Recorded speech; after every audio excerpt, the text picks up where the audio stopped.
Boa noite a todos, eu sou o professor Johnny e hoje estamos chegando na nossa última lição, que é a lição 13, que tem como tema a batalha espiritual e as armas do crente.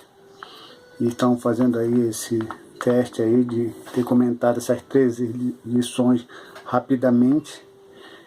Espero ter ajudado em algumas questões, por falar livremente, sem nenhum impedimento e nem ser domesticado. Então aqui a leitura bíblica em classe, aqui nós vamos comentar de Efésios capítulo 6, aí a leitura bíblica em classe vai do versículo 10 ao 20, mas o versículo 12 já nos dá uma visão das coisas que nós teremos que enfrentar. E o 12 fala o seguinte, pelo menos tem aqui uns 4 contra. Olha o que diz o versículo 12 do capítulo 6 de Efésios. Porque não temos que lutar contra a carne e o sangue. Então não é nada físico, não é nada material, tudo é espiritual.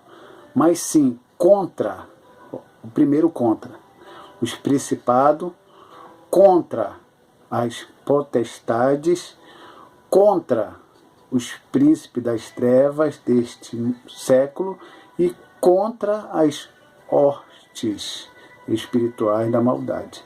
Então são 4 contras aqui, contra os principados. Principado dá a ideia de príncipes, de pessoas que se destacam dentro de um reino. Potestade tem muito a ver com poder. E contra os príncipes das trevas, aqueles que estão realmente à frente de uma liderança demoníaca, que está fazendo um investimento contra as coisas boas e fazendo que as coisas maus venham a ter um resultado da parte deles positivo. E contra hostes, tropas e exército espiritual da maldade. Então tudo isso o cristão vai ter que combater. Com o quê?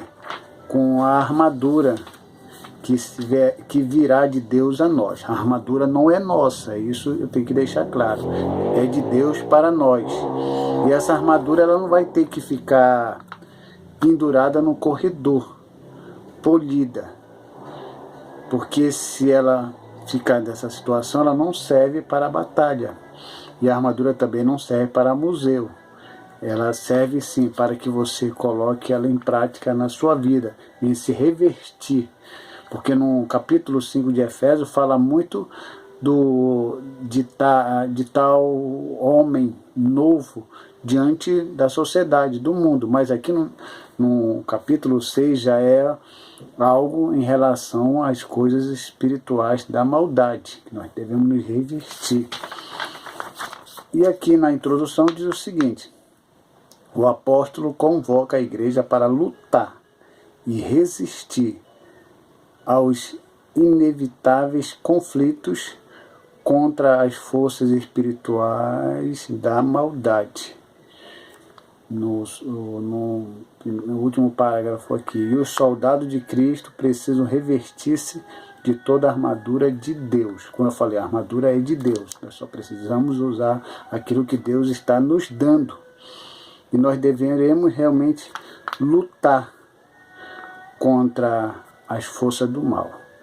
Porque quando um bloco luta entre si, a sua defesa se torna fraca em relação ao inimigo externo. Ou seja, se as igrejas que nós conhecemos atuais brigarem entre si, a Assembleia de Deus contra a Assembleia de Deus de Madureira, contra a do Brás, contra a Universal, contra Deus e Amor, contra a Congregação Cristã, quando elas lutam entre si, que é um bloco religioso cristão, eles se enfraquecem em relação ao inimigo externo. É por esse motivo que a maioria das igrejas estão perdendo muito dos seus membros, muito das pessoas que estão lá para o mundo, por causa desse enfraquecimento, por causa dessas brigas que eles têm entre eles, lutando contra a carne e o sangue.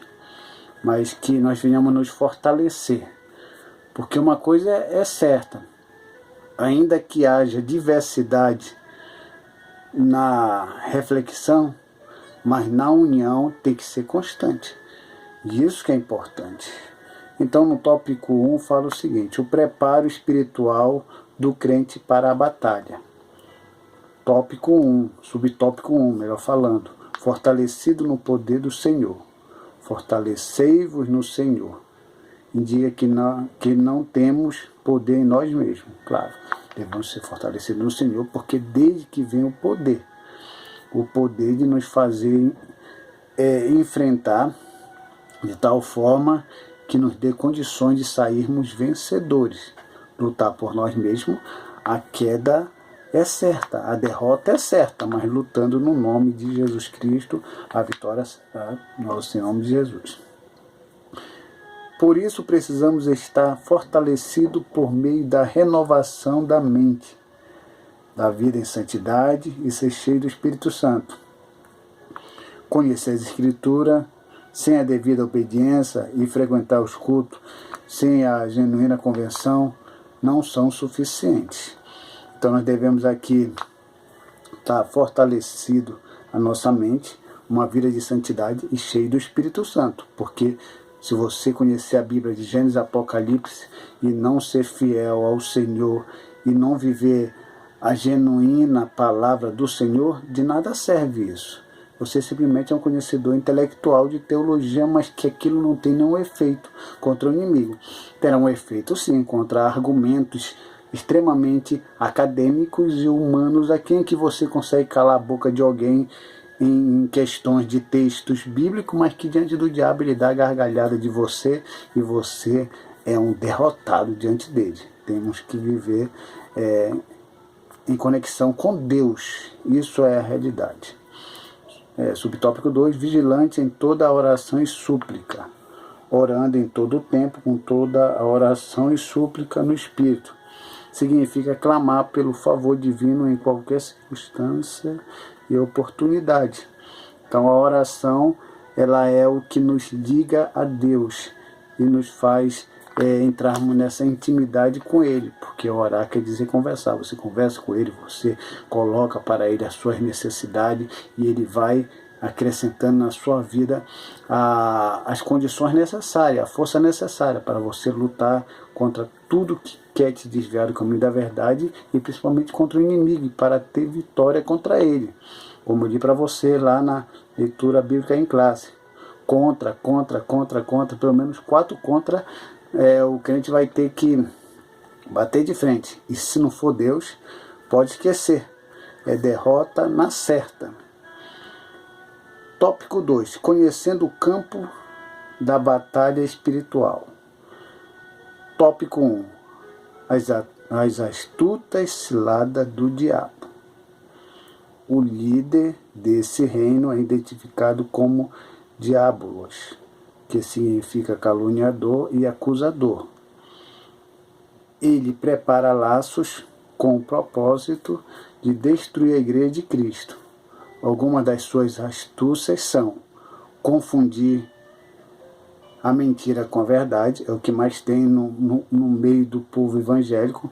Mentira misturada com verdade, muita superstição, muitas coisas inventadas que a Bíblia não fala nada acerca.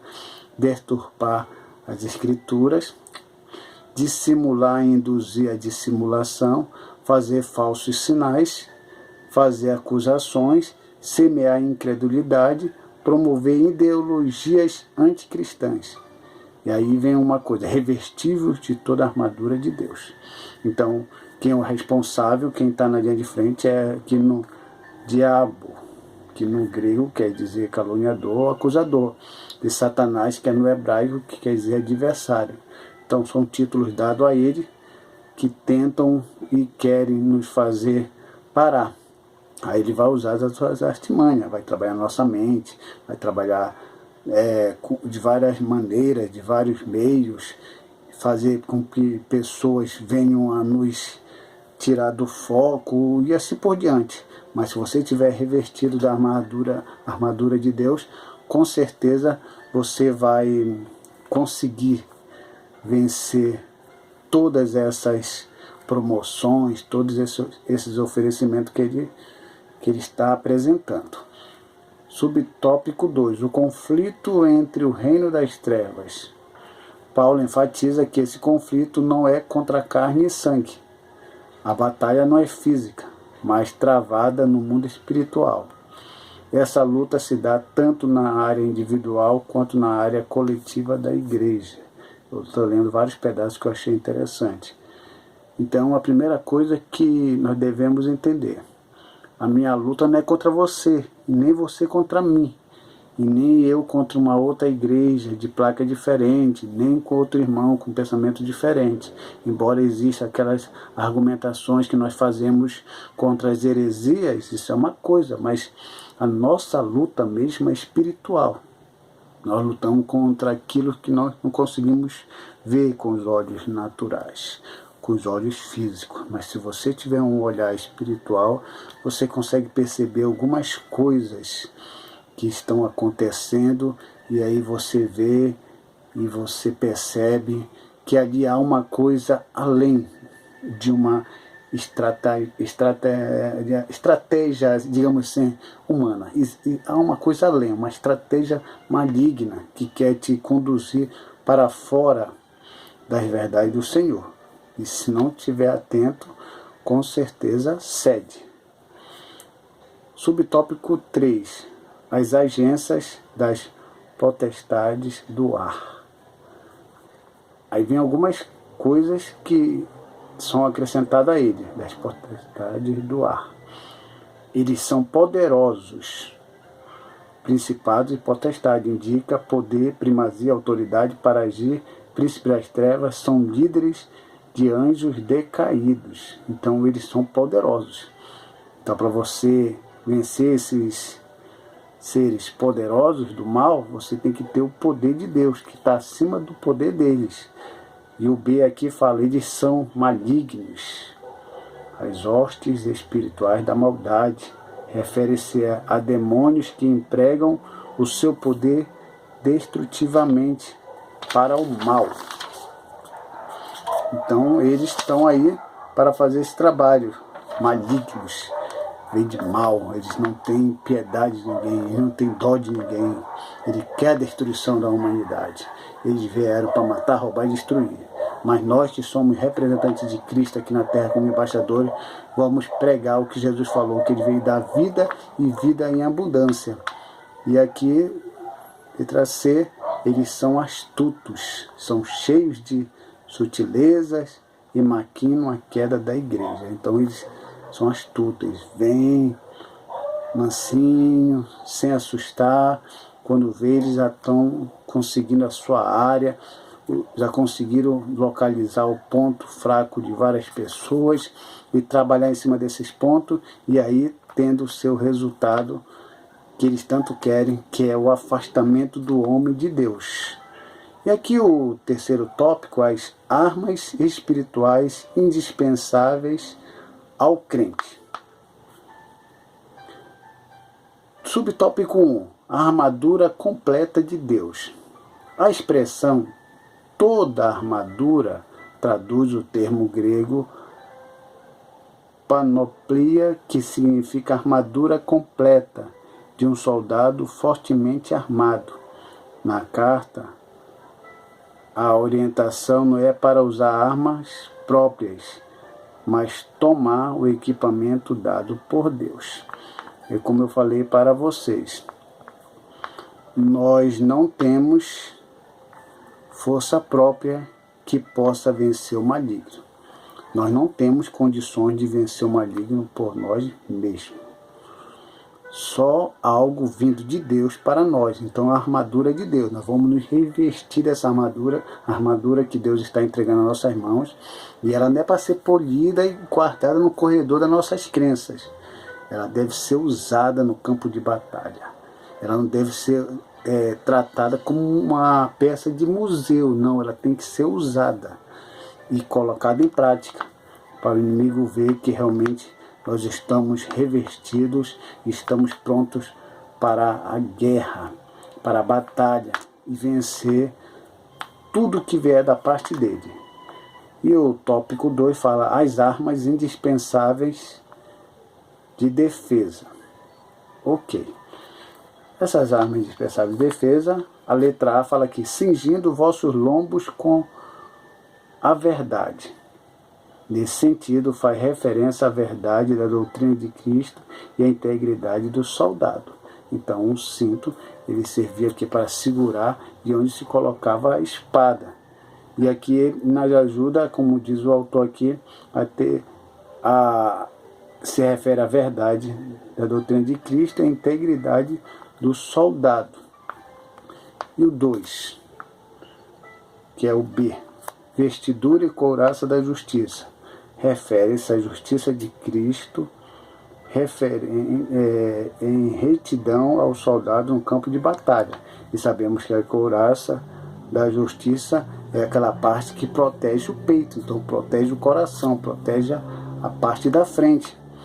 Billy Graham dizia que essa parte só servia para proteger a parte da frente, não as costas. Então o soldado, ele não tem que virar as costas para o inimigo, nem fugir do inimigo. Ele tem que ir de frente e lutar contra o inimigo. Porque segundo lá, Billy Graham diz que não existia a Bíblia aqui não relata a parte das costas, mas só a parte da frente que era protegida, dando a entender que o crente tem que ir para frente, tem que lutar e vencer. E aí ele vai ser vitorioso em nome de Jesus. Letra C, calçados os pés na preparação do Evangelho da Paz.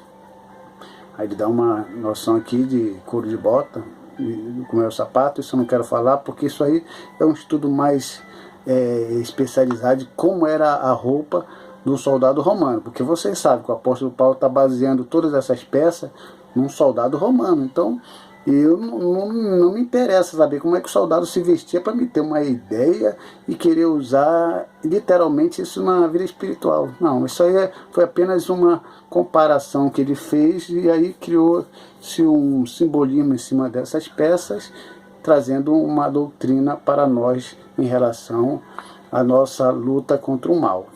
Então aqui a calçando os pés na preparação do Evangelho refere-se à firmeza que o Evangelho proporciona, a prontidão do soldado em testemunhar de Cristo, teu andar santo.